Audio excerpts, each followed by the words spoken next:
મોરબીના બહુચર્ચિત ઝૂલતા પુલ દુર્ઘટના કેસમાં જયસુખ પટેલને કોર્ટની મોટી રાહત. મોરબી જિલ્લામાં પ્રવેશવા છૂટ અપાઈ. બાબતે પ્રાપ્ત માહિતી મુજબ 135 નિર્દોષ લોકોના ભોગ લેનાર ગોઝારી મોરબી ઝૂલતા પુલ દુર્ઘટના કેસના મુખ્ય આરોપી એવા ઓરેવા કંપનીના મેનેજિંગ ડિરેક્ટર જયસુખ પટેલને મોરબી કોર્ટે મોટી રાહત આપી છે. લાંબા સમય સુધી જેલવાસ ભોગવ્યા બાદ જામીન મુક્ત થયેલ જયસુખ પટેલને અગાઉ મોરબી જિલ્લામાં પ્રવેશવાની મનાઈ ફરવામાં આવી હોય, જેમાં આજ રોજ મંગળવારે કોર્ટે રાહત આપી જયસુખ પટેલને મોરબી જિલ્લામાં પ્રવેશવા છૂટ આપી છે. જયસુખભાઈ ઉદ્ધવજીભાઈ પટેલ જે ઓરેવા કંપનીના એમડી છે, એમના વિરુદ્ધ મોરબી બી ડિવિઝન પોલીસ સ્ટેશનની અંદર 2022માં આઈપીસી 304 વગેરેનો ગુનો દાખલ થયેલો. જે ગુનાની અંદર તપાસ કરનાર અધિકારી દ્વારા તપાસ પૂર્ણ કરી ચાર્જશીટ રજૂ કર્યું. ત્યાર પછી જયસુખભાઈએ નામદાર સુપ્રીમ કોર્ટની અંદર જામીન ઉપર છૂટવા માટે અરજી દાખલ કરેલી, જે નામદાર સુપ્રીમ કોર્ટે તેઓને જામીન ઉપર મુક્ત કરેલા અને તેની અંદર જયસુખભાઈને કઈ શરતોએ જામીન ઉપર છોડવા એ શરતો નક્કી કરવાનું મોરબી સેશન્સ કોર્ટને કરવા માટે હુકમ કરેલો. જેની અંદર મોરબી સેશન્સ કોર્ટે અગાઉ જે શરતો રાધેલી હતી તેની અંદરથી જે શરતો હતી એની અંદર એમને મોરબી ભારત દેશ છોડીને જવાનું ન હતું. પાસપોર્ટ જમા ધરાવતા હોય તો એને જમા કરાવવાનો હતો.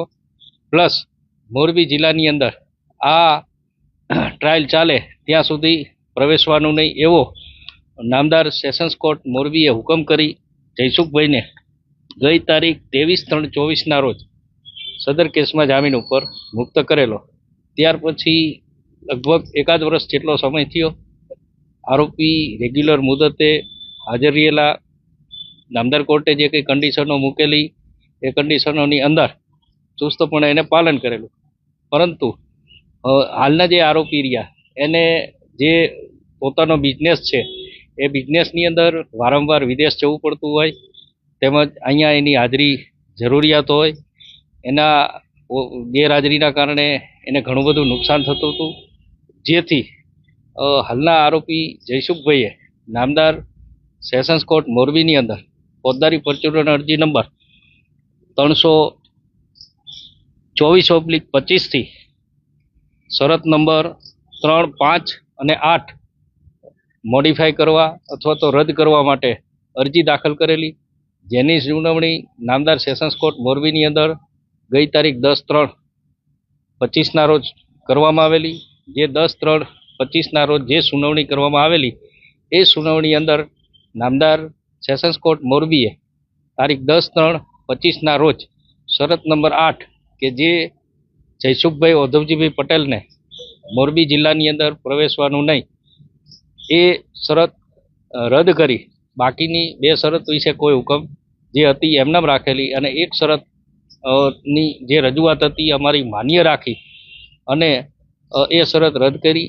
એટલે જે હુકમના કારણે આરોપીને નામદાર કોર્ટે જે કંઈ રાહત આપી એનાથી અમે ખૂબ જ ખુશ છીએ અને હવે આરોપી પોતાના ધંધાની અંદર વ્યવસ્થિત ઓલું થઈ શકશે. આ જામીન અરજીની અંદર